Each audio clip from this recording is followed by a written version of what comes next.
Welcome to selfdiscoveryradio.com, where the orchard of wisdom is just ready for picking. We celebrate your why, the journey that you've taken that inspires someone else. We support your services, we support your story. Come and be our guest, become a host, be an author with us. Come and see what we've got. Our next show is...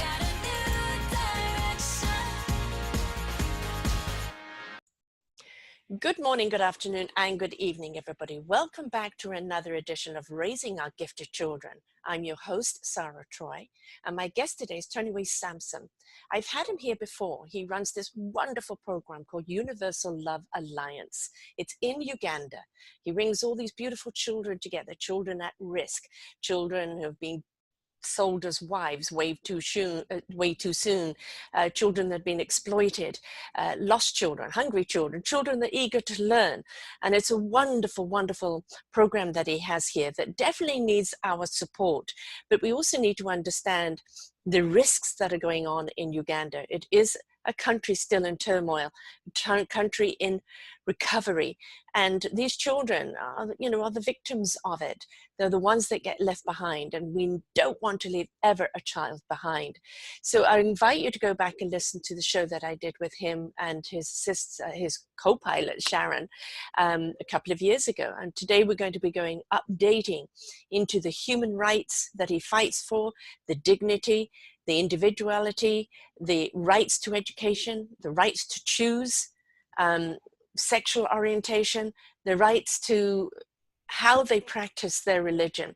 Because although he definitely comes from God and God is within us and everything he does is driven by that presence, this is not a religious doctrine, but it is an alliance of bringing everyone together under one umbrella in love, with God's love and God's guidance.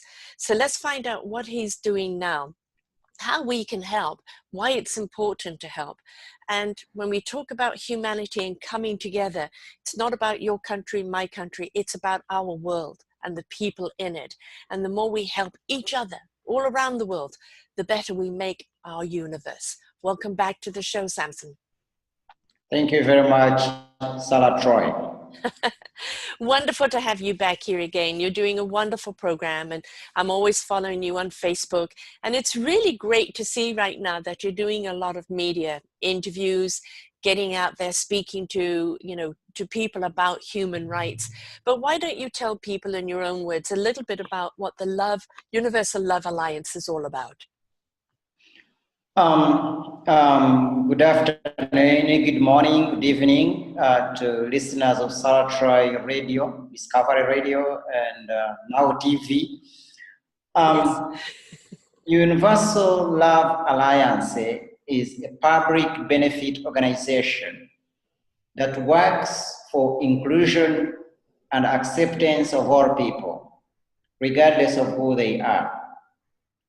And Universal Love Alliance, we are committed to just one simple principle, that each and every person deserves to be treated with love, respect, and compassion. Mm-hmm. As simple as that. Yes. Why? Because we know that we human beings, we are great creatures with special standing in this planet other than other creatures, and we have the power to make decisions that can make other creatures live a meaningful life. Mm-hmm.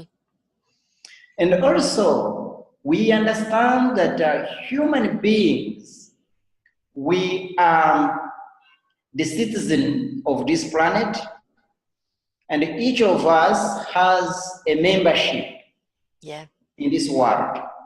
Therefore, each of us is challenged to make a world a better place for every person, is challenged to make a world better than yesterday. Amen. So it is against this background that Universal Love Alliance comes in to work for the betterment of each and every person, regardless of background, regardless of sexual orientation, regardless of gender identity, regardless of skin color, regardless of economic standing, regardless of geographical location. As it should be. As it should be. You know, this is the thing is we're realizing that trying to box people and put them in different compartments is segregating, not bringing people together. And as a human species, we are so much better when we come together with the common denominator being love. From there, we are so creative. We are so caring. We find solutions to any problem because we're doing it from that core love, from God's core love, which is in us because we are of Him. We need to stop segregating people by, as what you said, race, color, creed, everything else, and start looking at each other as a human race that needs to come together, work together, love together, live together, because that is how we're going to make us a better species. Because at the present moment, we're not doing a great job and we need to improve. Yeah, sure. You have mentioned some word that is very important, God. You know, if I may take you back to Uganda here, Uganda is different denominations, but a big fraction of our population here in Uganda, it subscribes to Christianity. And the next phase that has a population is Islam. So we say that in Uganda we have two main religions. This is Christianity and Islam. And my understanding is that all religions, they believe that every human being is created in God's image. Yes. And if we are all created in God's image, it means that each and every person represents God's image. Now, what does this imply? It implies that in our human relationship, it is very important that we treat each and every person as if we were treating God. The fact that now, as I'm seeing you, I'm not seeing Sarah Troy. Before I see Sarah Troy, before I see that you are located on another continent, but I'm seeing the image of God. Okay? So I should feel that it is opportunity that at this particular time, I'm speaking to the image of God. Yeah, exactly. So I respond to you as if I was responding to God. Yeah. I treat you as if I was treating God. So, and this brings us to human rights. That as the people states in Christian context, that God created persons in His image, meaning that we are all created in God's image, we are all equal before God. Yeah. So, and this takes us to human rights, Universal Declaration of Human Rights, that each and every person, that all of us, we are born equal. Okay? Yep. So, what does this now teach us? It teaches us that we need to respect each other. Yeah. We need to treat each and every person with love and dignity. That any person that involves in violation of human rights, that any person gets involved in mistreating a fellow human being is committing a sin Yes. against God. Exactly. We're all God's because children. we are God's children. Yes, we're all part of it. I mean, we're the universe, the earth, the frequency, the vibration, everything we resonate is all part of God. And we are part of that. You know, we can't look at ourselves as the miracle that we are. You look at how complex we are, how we're put together, mind, body, soul, and spirit. Look how complex we are. That didn't come about without some divine intelligence putting us together for a reason. So if you look at it from a scientific point of view, we are particles of God, right? Yes. And so from the science, or whether we're looking at from the divine, where you feel the soul intellect, that knowingness that comes from God, where you don't need to validate it, it is. When we look at our heart, which is our humanity, which connects with our heart, our soul, and our spirit, our minds are intelligent enough to understand what the soul, the heart, and the spirit are saying. So we didn't just drop out of the sky or grow from the ground. Every single thing here that grows on this planet has a beautiful DNA complexity that is God-driven. And if we have respect for each other and for all that grows, for all life here on this planet, we will actually live more in enrichment and appreciation and gratitude for one another instead of being at odds with one another. Yeah, sure. And you know, even in the Bible, to those who read the Bible, it is stated that one cannot say that I love God, you have never seen, and yet you hate your brother that you see every day. You will be deceiving yourself, all right? So, meaning that even before we say that we love God, before we say we are serving God, we needed first to love our fellow human beings. Thank you. Yes. People that we are interacting with every day on a daily basis. People that we share the same pain with. You know, we are, in my view, we can understand ourselves if we start to see ourselves in struggles of our fellow human beings and in their hopes. Okay? Yeah. Like I see myself in your struggle, and you see yourself in my struggles, and I see myself in your hopes, and I see you in my hopes. In other words, that what affects you, it also affects me. That what affects my neighbor and makes my neighbor shed tears, it should also make me shed tears. In other words, by the way, one writer said that an attack on one person is an attack at all human beings. Right. Yes. So, and whether that attack is physical or verbal, in whatever way it is. What surprises me today is that you have so many people in pain. They're in pain because of injustices done against them in their life.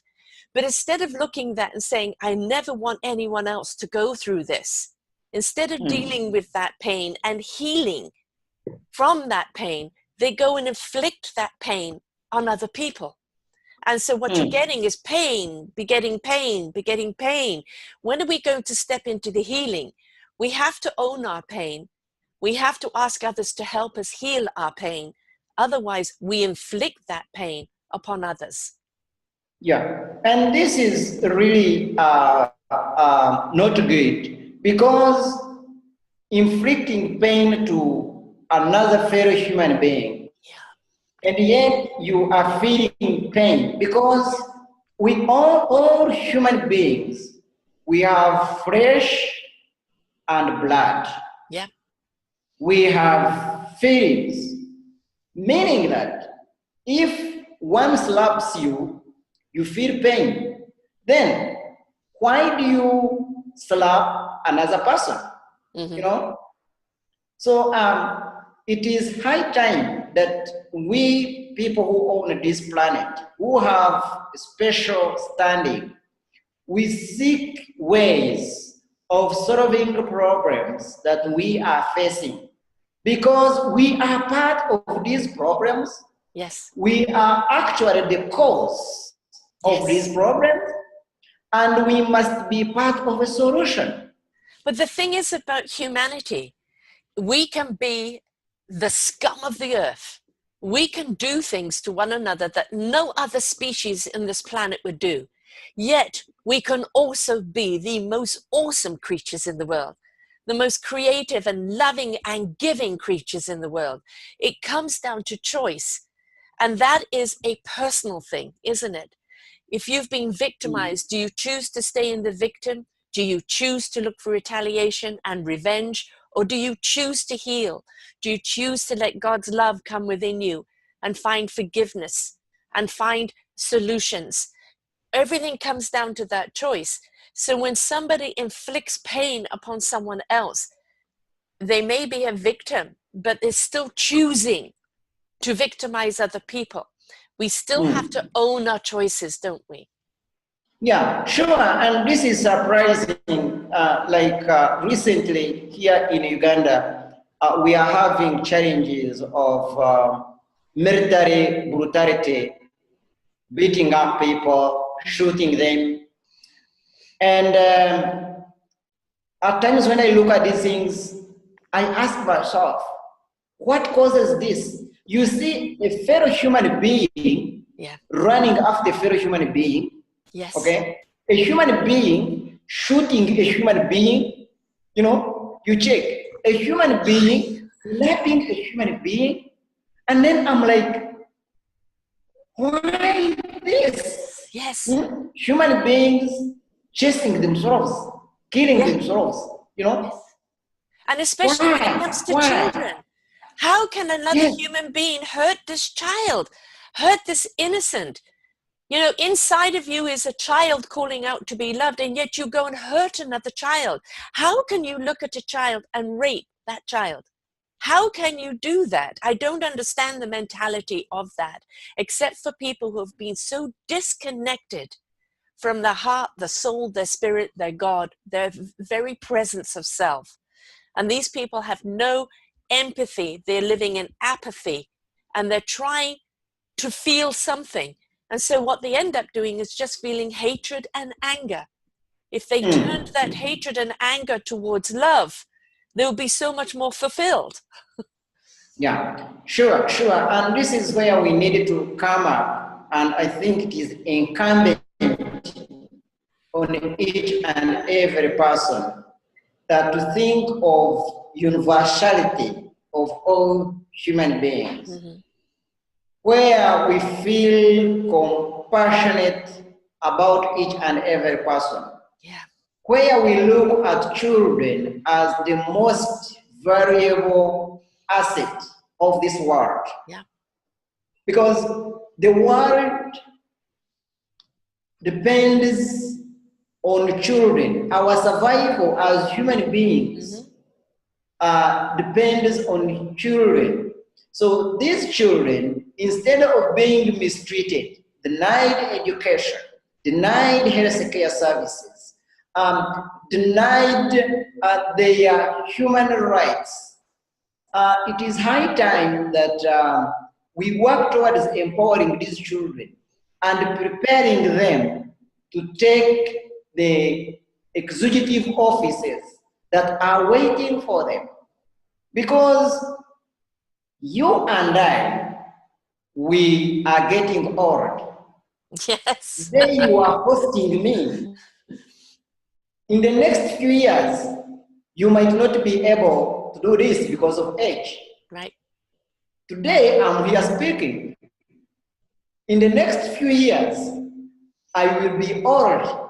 I might not be able to be here and speak to you. So who is going to inherit this responsibility that we are praying now? They are children.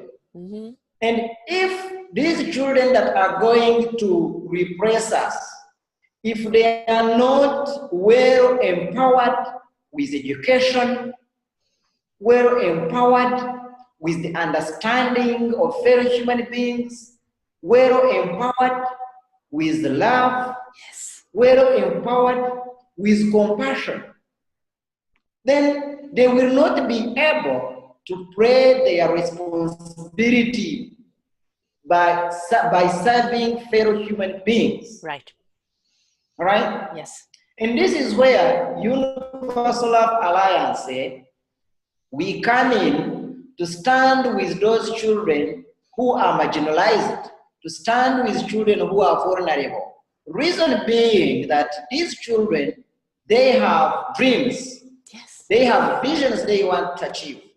And a child that is born in a poor family should not fail to realize her dream because of the family situation.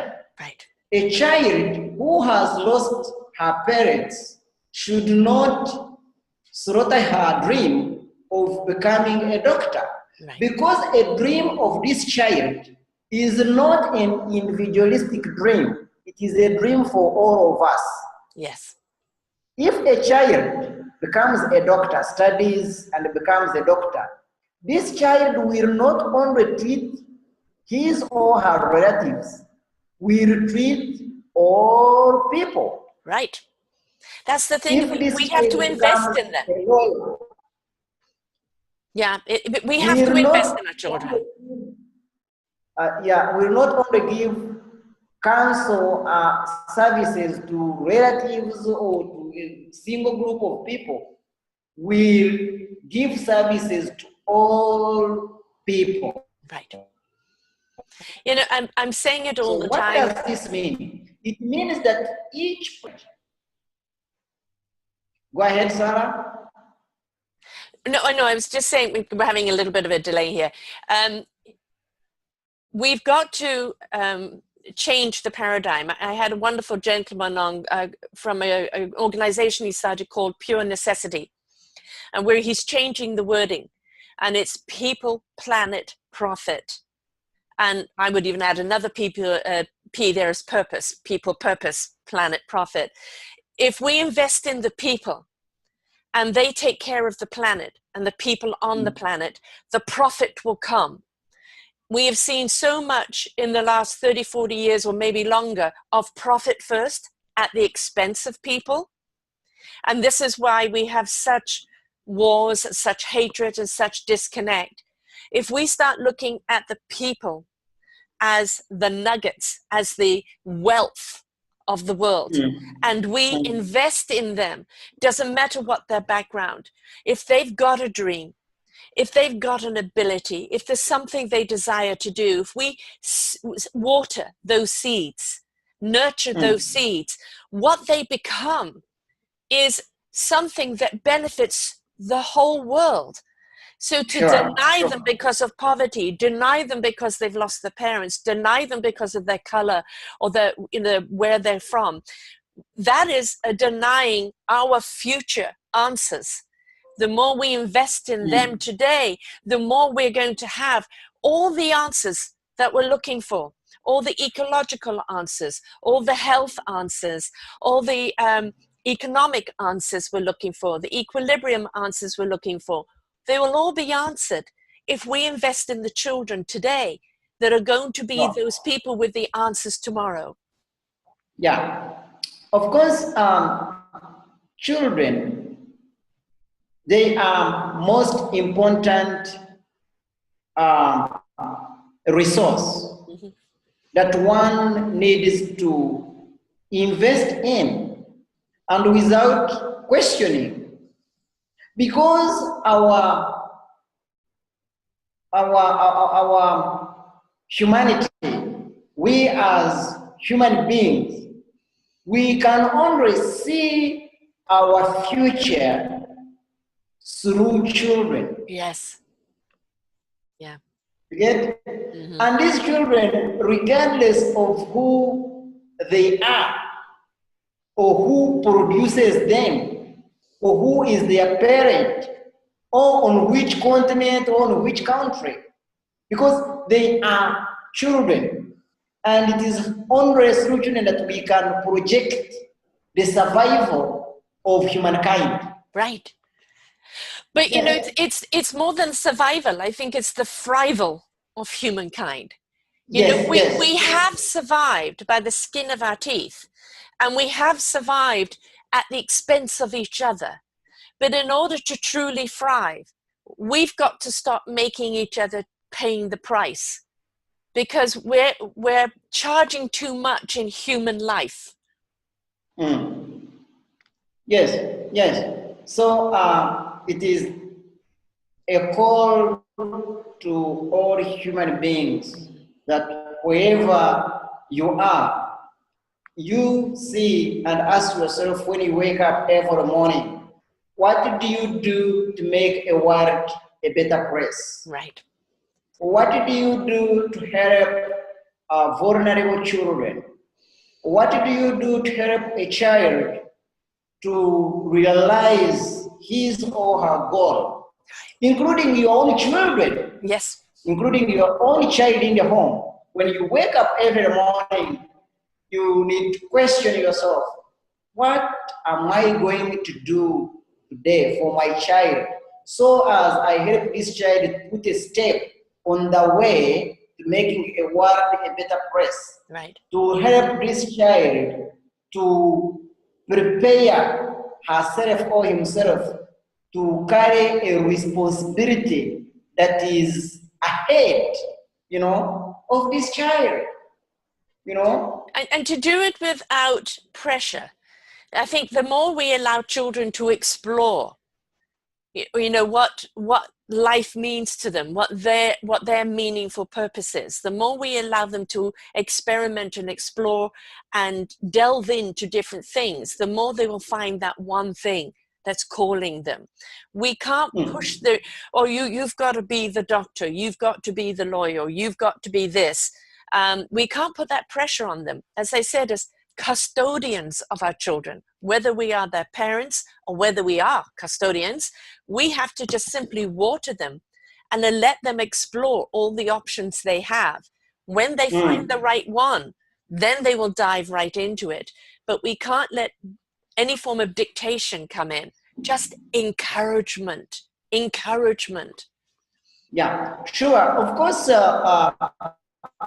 children don't need to be put on pressure to be what they are not. Right.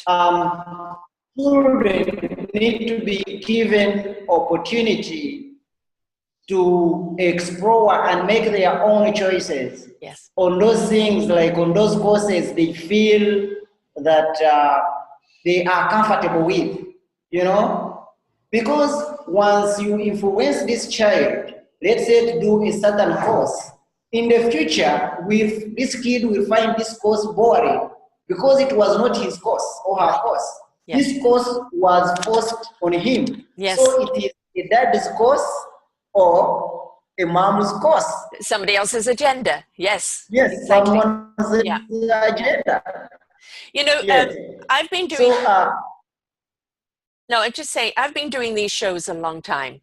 And, you know, one of the common denominators that I see in anybody's sorrow, in anybody's unhappiness, personal unhappiness, is the loss of innocence with their inner child. The people who have gone through childhood dramas or traumas, or, you know, parents leaving them, or, you know, death of parents, or war-torn. And we've got to understand it doesn't matter how old a person is. If they haven't healed that inner child, that sorrow and that despair of that inner child will govern everything they do in life. And so it's very important when we have the children that as much as possible we treat the whole family, not just the child, because that child needs the whole family.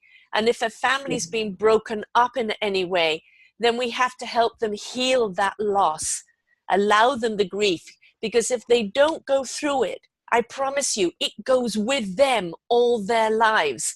So it's very, very important that if we can include the whole family, yes, if they don't have the whole family, let them grieve that family and replace it with someone else. Yeah, exactly, exactly. And I agree with you because environment also matters when it comes to children, and environment can affect children for the rest of their life, even when they are adults. Absolutely.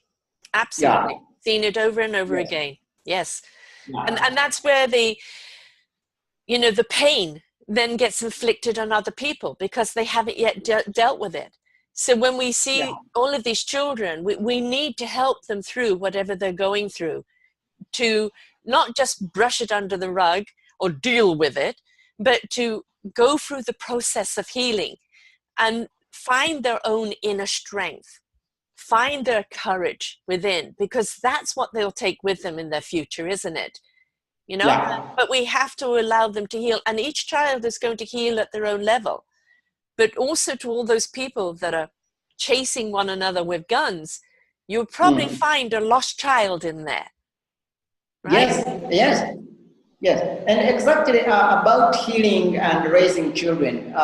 This is why at Universal Alliance we have projects that bring all groups of people together and to achieving a common goal. So we do a project that intends to empower women, you know, Yay. because women or mothers play a very big role in the lives of children. Yeah. And we know at Universal Love Alliance that once fair mothers are empowered, then we are empowering the right people that are going to empower children. Okay? And Yes. then also, here we come in and bring in community leaders. Because like here in Uganda, you find that even some of the community leaders, they are not empowered enough, they are not knowledgeable enough to leading people in the communities. Right. So we find it necessary that we also empower them, educate them on human rights, educate them on protection for children, children's rights, you know, Yes. and help them also to see how they can reach out their communities and educate them. Right. All right? So we look at vulnerable children, help them to get education, to get clothes, to get scholastic materials, to get medical care services, and then look at women and also empower them. Especially what affects women here in Uganda is that most women live in acute poverty. Yes. And this comes as a result of our traditional beliefs, whereby the traditional culture tells women that your role is to get married and produce children. Okay? And then you find that these women are not empowered to participate in economic activities. All right? And they are helpless, needy, and depending on men. Yeah. Okay? And at times, these men, they tend to be violent. Yes. And mistreat these women. And then you find that these women don't have any other alternative apart from accepting this violence because they are depending on this husband that is abusive. All right? So we are kind of like, if women are economically empowered, Yes. they are able to have financial freedom. Yes. They are able to make choices and decisions when it comes to money, when it comes to wealth, when it comes to living, then we have a feeling they can be better than they are now, and they can be responsible for the children and contribute to the development of the world and the nation. The other important thing is this: you're breaking a cycle. If you give women their independence, their own way economically of supporting themselves, they're not reliant on the man.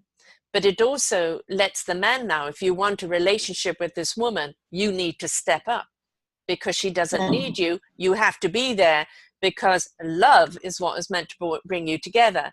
It also gives her the empowerment to raise the children in a way of teaching respect of women.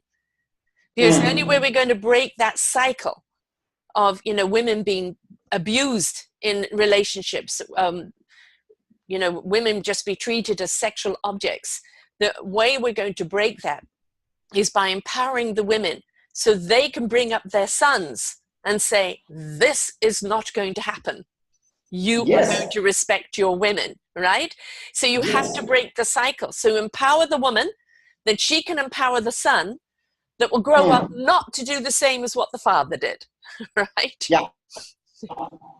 Yeah, sure. And this is very important if like trying to end violence against women. One is to empower them.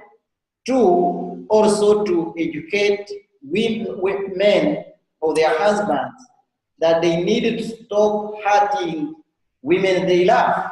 Right. This isn't a right.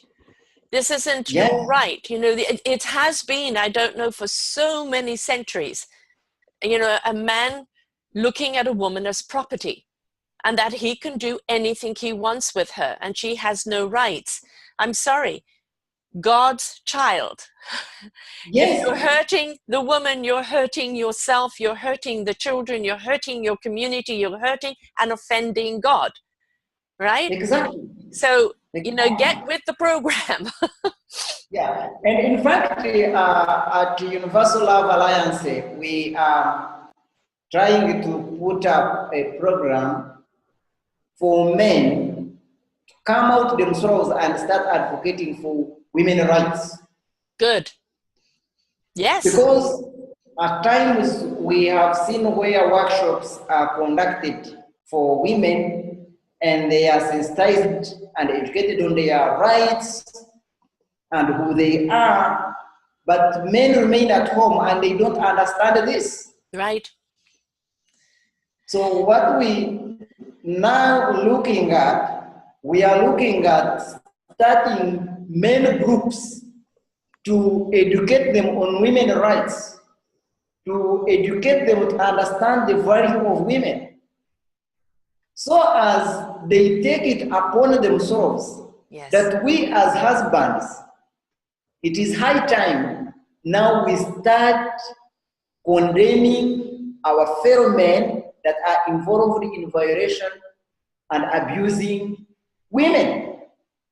But you see, you've got to understand is that for a lot of these men, that's all they know. They were brought up this way. And so for them to abuse these women is something their fathers did, and this is all they know. If you teach them that it's wrong, if you teach without judgment, without persecution, but just with education, compassion, stepping into heart. If you love this woman, how can you hurt them? If you love this child, how can you beat them? This is not what love is. This is not what God's love is. Love is not in violence. It never has been. That's the devil's work, right? Violence that comes out in you. We have to actually teach them a different way of treating women, because you'll find most of these men, they don't want to hurt anyone, but they don't know anything different. Yes. You know, this, like in Uganda, it stems from our culture that is patriarchal, okay? That gives men more power and authority over women.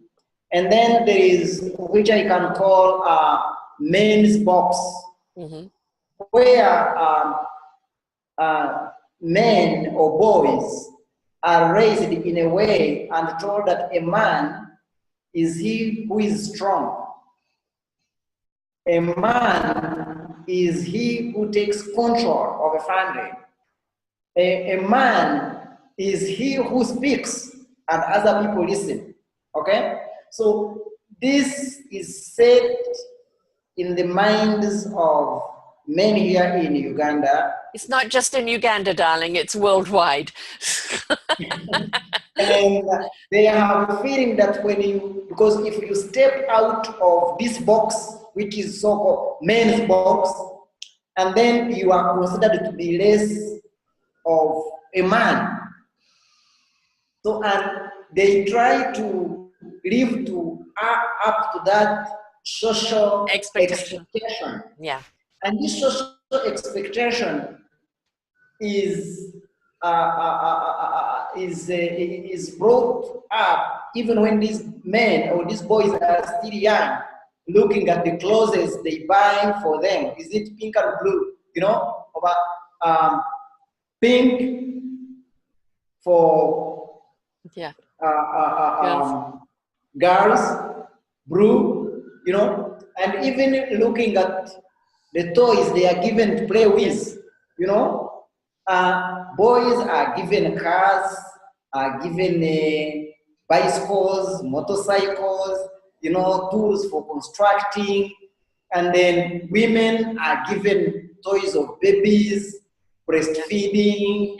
You know, now you find that the society and the family tend to define the roles, you know, and some of these roles they subjugate women, okay, and make them subjects to men.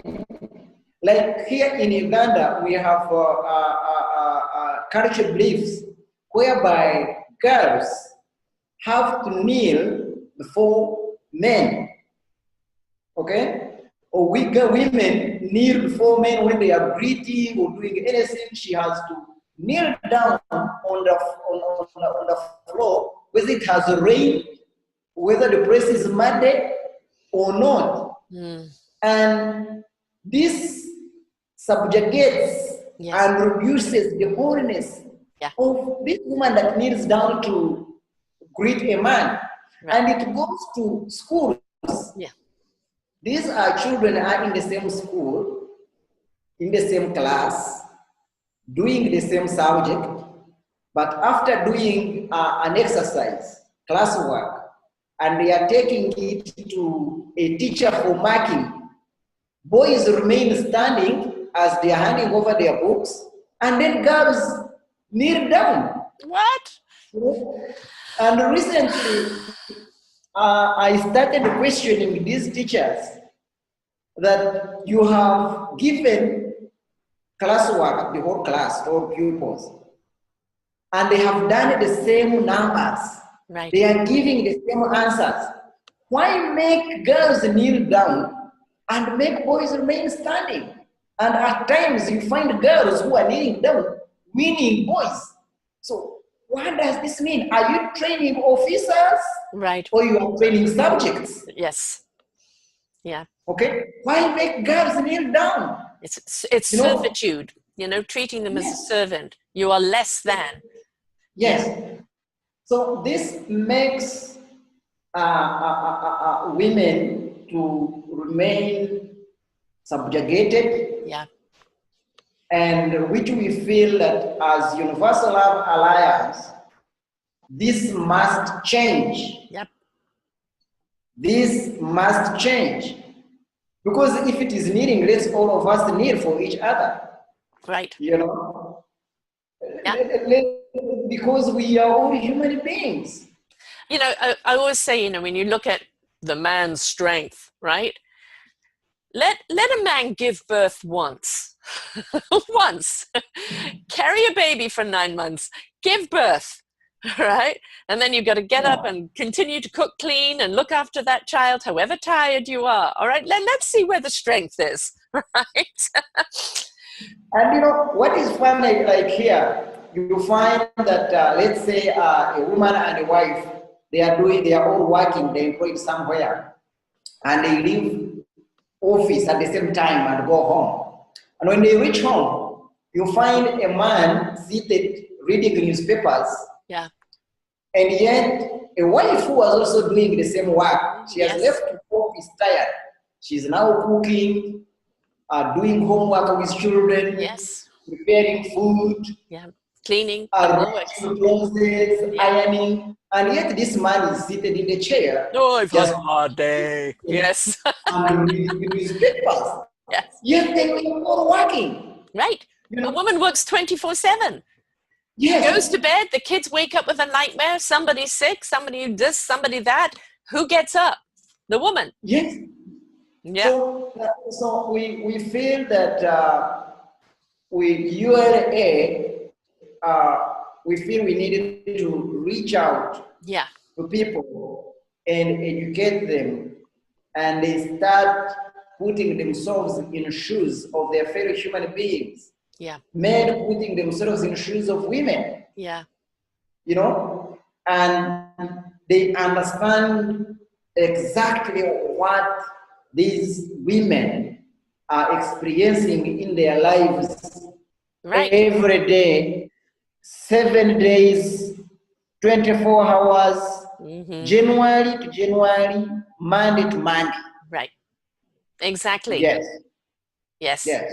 And so, you know, the thing is that is empathy, you know, having an understanding of what the other person's going through, a willingness to understand of when you're empathetic, you know, okay, there's something I need to do. What can I take off your books? What can I do to help? If you don't have any empathy, if you don't have any understanding, and you think it's your right, that woman is there just to serve you, then, you know, it's a very narcissistic approach to life, and we have a lot of narcissistic behavior out there. But narcissism, some of it is in the DNA, but a great deal of it comes into, if you don't teach a child compassion, caring, and empathy at a certain age, they live constantly on their own survival. It's all about me, myself, at anybody else's expense, because they haven't learned that. And so it's very, very important, the younger we get the children, to learn to care for each other, care for the animals, care for, you know, everything, themselves, right? Because that caring will then carry on through everything else they do in life. This is why I say, when we're looking at the behavior of the men, they were never taught to care. They were never taught to love outside of themselves on what they need. It was a very narcissistic upbringing. So we have to change the way we bring our children up. And the boys have to be taught right from a very young age to respect, to care, to value, and to be in gratitude of the girls, the women, but also of each other. Also in the ability to talk to one another in respect, right? Open, listen, communicate, and that there is no weakness in crying or caring or loving something, because that's where the strength truly is. They've got to understand love is God's core. It's our generator, right? Yes. Yes, and also this is a very important point, that young boys need to be taught to respect girls and respecting each other. That even when they enter into, let's say, marriage and relationships and trying to make a family, they need to know that partnership is about helping your partner to realize her dreams, and she also helps you to realize your dreams. It's a partnership. Not getting your partner and pull him or her into your dreams. Right. You know, like here in Uganda, you find that there is this husband is working and the wife is also working. But at the end of the day, the husband needs to know is the one that collects money. When this woman gets her salary, she hands it over to a husband, and she cannot know what next. She cannot know Red flag. what happens with the money. Right. Okay. Even others, you find they don't have their PIN numbers in the bank, the ATM card and the PIN number, they are kept with the husband. So at the end of the month, this husband goes to the bank account and withdraws money from the account of the wife, and then spends it, you know. And as if this woman, she has no her dreams, as if this woman, she's not working, as if this woman doesn't understand the value of money. Right. You know. Yeah. So how come she can hold down a job doing whatever she's doing, but she can't look after her own money? You know, it's in a partnership, in a marriage, if you're both earning, you both take a percentage of your earnings that is for you. And then there is a kitty where you put it in that is to run the household, to, that is the community money between the two of you. And that's how it should be. It's not like, well, you're working and I'm going to take everything. A lot of that comes from culture, but also it comes from the fear from a man that if she's independent and have money, she'll leave him. Yeah, exactly. That's what many patriarchal men have argued.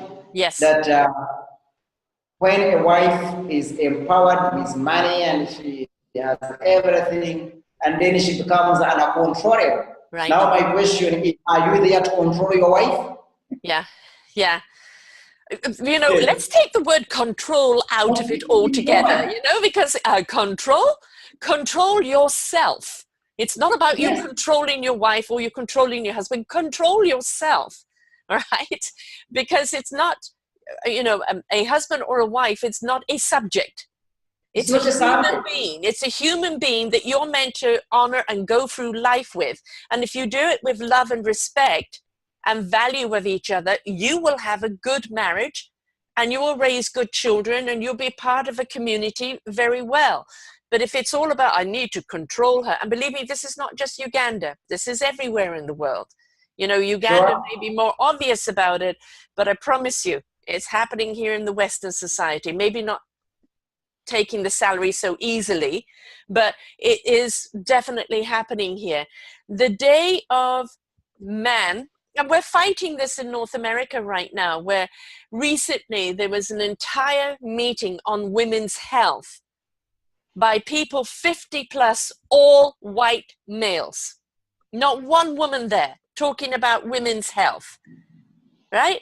And it's ludicrous, but they still think they have the right. And we're standing up as women saying, no, you don't. You can't talk to our health issues. You're not a woman. You need women on that board to talk about it. So we're seeing a change happening.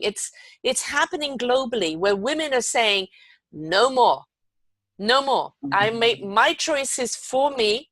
We can do this together as partners, as equals, or I'll do it alone on my own. Yeah, sure. Partnership. It is something that I really love, and something that the Universal Love Alliance promotes. Partnership, equality. Yes. Yes.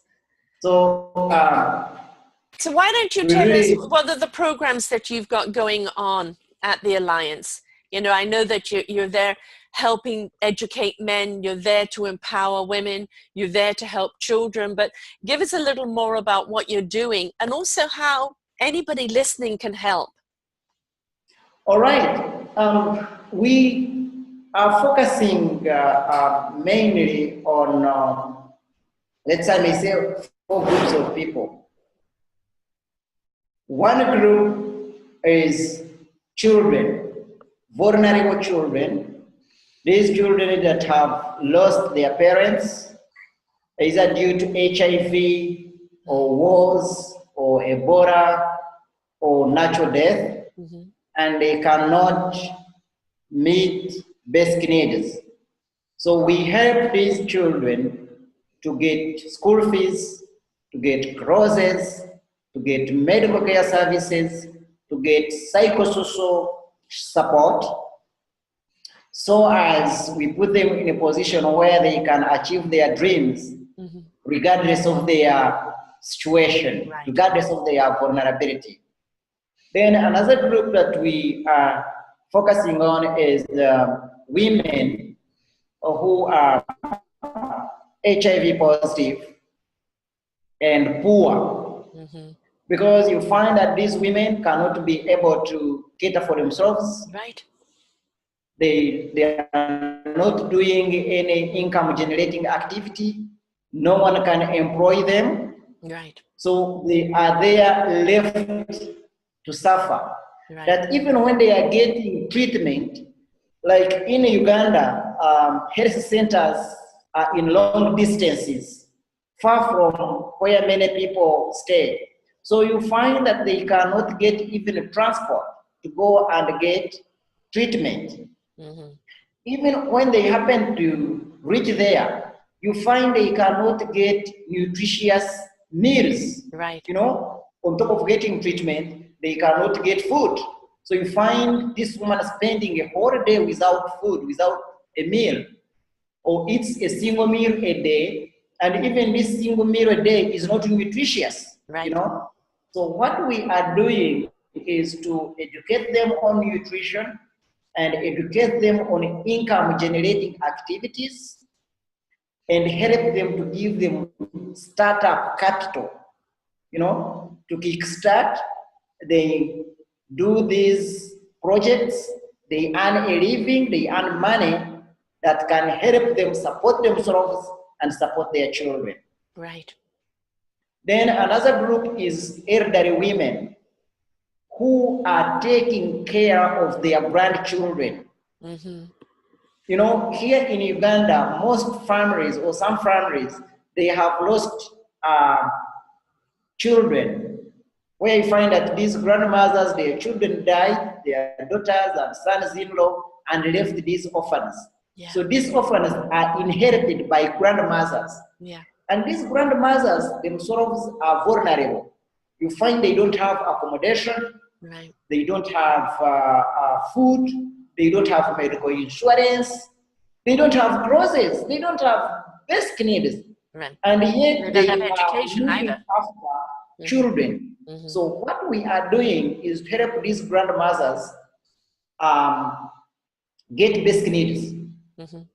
Get clothes, get blankets, get washing soap, get medical insurance where they can go and get treatment anytime they need it.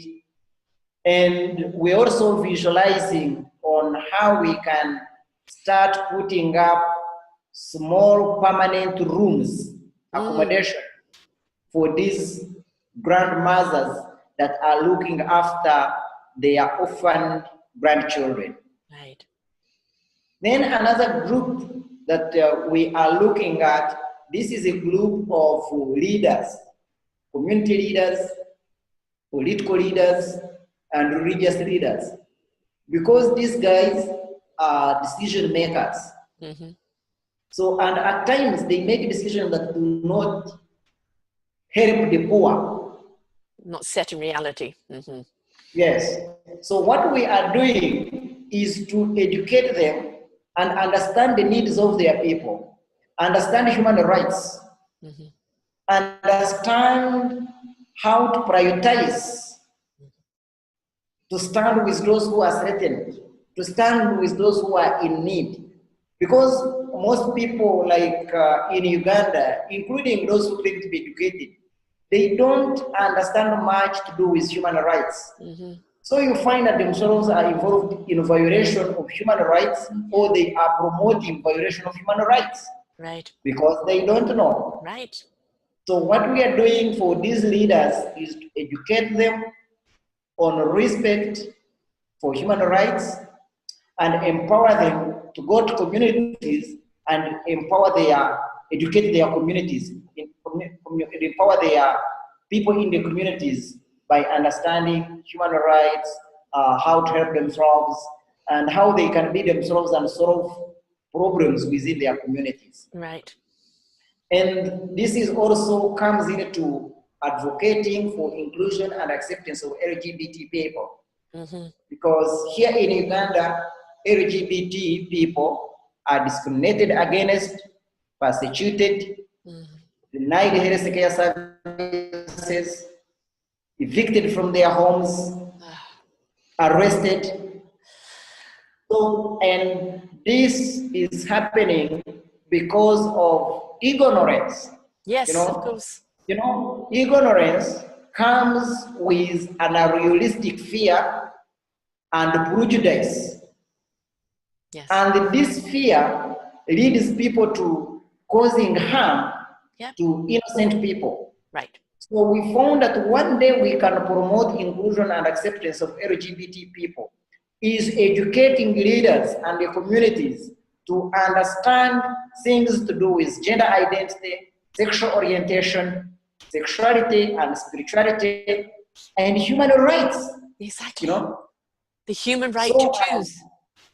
Yes. So as they can know and have knowledge about these issues, and then they start embracing each other.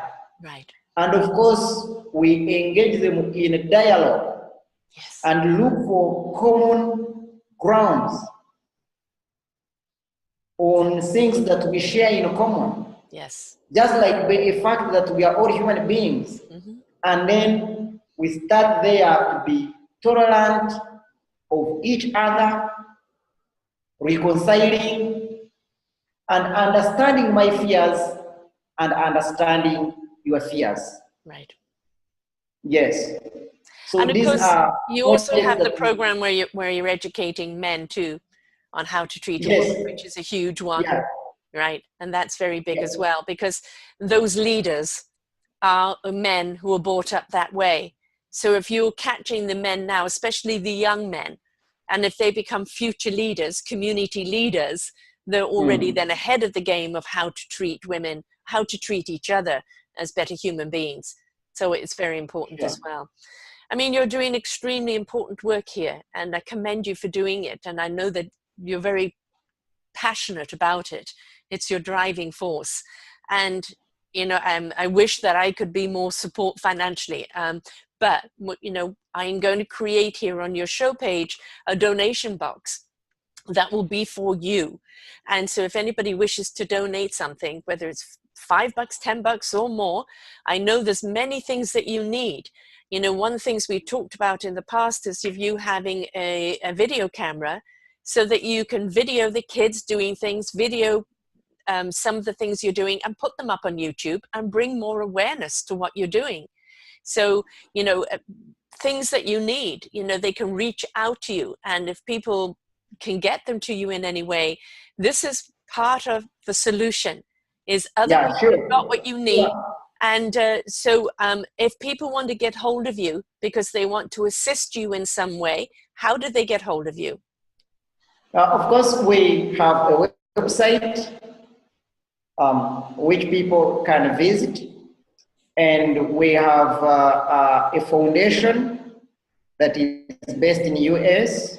It's called the Universal Love Alliance Foundation.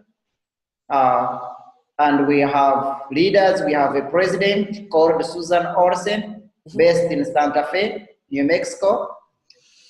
We have Professor Lana Avan, based in Champaign. And then we have Rosie Alonso, based in the Bay Community in California. Then we have Jean Arshla, also based in New Mexico, Santa Fe. And we have also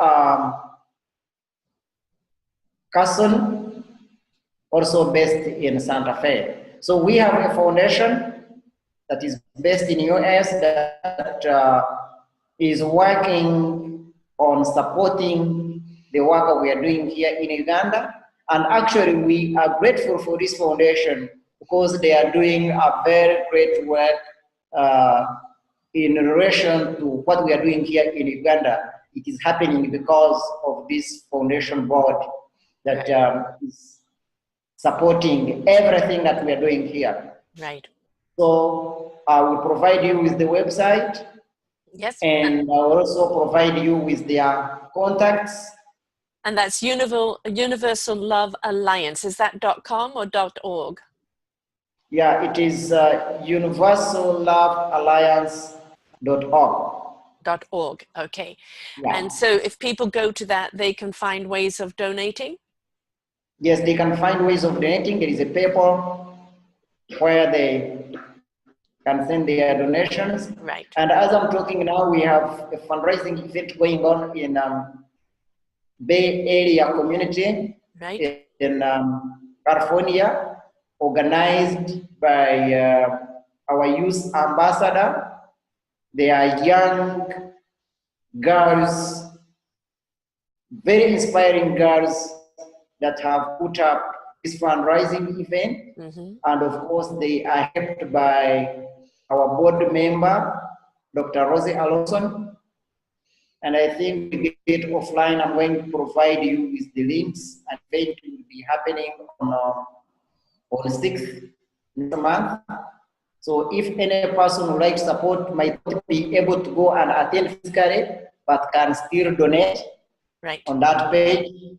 And then the support will be received and it will help us to make a difference in the lives of vulnerable and threatened human beings here in Uganda, East Africa. Right. And the thing is, what people have got to understand, I know everybody's under a lot of pressure and a lot of people need help. But if you say, I'm going to take $50 a month and I'm going to donate $10 to 5 different organizations, and you're doing that every month, and a few people do that, it adds up. Right? It doesn't, you know, if you can do one big lump sum, fantastic. But even if it's a small sum on a consistent basis, it makes a difference. You know, every drop in the ocean makes a difference. And we have to change the system. And the system needs to be changed around the world because, as I said, it's not just Uganda, the way men treat women. That's something that's still very universal. And it has to change. And it will change by empowering the women, by educating the men, by educating the children. That doesn't matter what has been, it's not accepted anymore. And we have to bring up the equality. And by bringing up the equality between man and woman, instead of, you know, the hierarchy of I own you, we actually show this beautiful balance and equilibrium of harmony, of working together and what we can produce. This world needs peace. This world needs love. This world needs us to come together. You know, as I say, black, white, pink, yellow, polka dot, who cares? Who cares what sex or sexual orientation it is? It's time for humanity to come together, not in our differences, but in our commonality. Right? Yeah, of course, you know, with the understanding that every person you see has a story to tell. Yes. Has the face and has the same feelings, just like you. Right. And we've just got to create the opportunities. Yes, whether black or white, we all have flesh and blood. Yes. Whether poor or rich, we have flesh and blood. Yeah. Whether homosexual or heterosexual, we all have blood and flesh. And we need to be treated with human dignity. We all have a heart, and it's time we step into it. When we step into the heart, and that comes to when we step into our own self-love, when we learn to love ourselves, heal ourselves, we then exude that love out to each other. And that's the important thing. Do not be afraid to love yourself and who you are and what you stand for, because that love will always then resonate out to other people as an invitation, as an energy to be received in. You know, love gets a very bad rap, but without that core thing called heart, called love, we do not survive. It is our core, it's our generator, it is what makes everything work within us, around us. It's the heartbeat of our very souls, right? And it's so important that we step, and when you step into heart, you see things differently. You're going to do things differently. How can you inflict pain upon another when you've stepped into heart's love, right? You can't, because in doing that, you're hurting yourself. So that's what we need to do, is ignite a little more heart. So folks, it's universallovealliance.org. Please go to it and support it in any way you can. 6th of October, they've got something going on in San Francisco. If you're out in that region, please get out and support it. I know you say, well, Mom, I'm looking after my own backyard. You've got to remember, this world is everyone's backyard. I don't care where people are and where they are in the world. This is a human issue. No matter where anybody is in the world, it's a human issue that we need to address. And the more we empower humanity to step into love, to step into compassion, to step into caring for one another, to step into creativity, the more we're going to resolve all these issues that we carry around with for centuries, right? It's time to turn the dial. It's time to go down a different road. So thank you so much for being with us here today, love. It's wonderful to have you back on here again. Yeah, thank you very much, Sarah Troy, and thank you very much, listeners. And we are calling upon all over the world to join this movement of Universal Love Alliance, and then we change the situation now and we make it better. And just getting committed to one simple principle, that each and every person deserves to be treated with dignity, with love and compassion. Exactly. Every single one of us, no matter where we are in the world, it's the very core of what humanity is. So thank you so much, love. My heart, my respect out to you. And until next time, folks, remember, it is up to us. It's not somebody else's problem. It's all of our problems. So let's step up. 1 little inch, a yard, a foot, a mile, I don't care. Just step up in the right direction and let's give people a chance, because the more we do, the more we realize our awesomeness. So until next time, folks, bye for now. For more wonderful shows like this, please go to selfdiscoveryradio.com, podcasts, and see our lineup. And if you wish to support us, we have a funded button. Please stay tuned for our next show.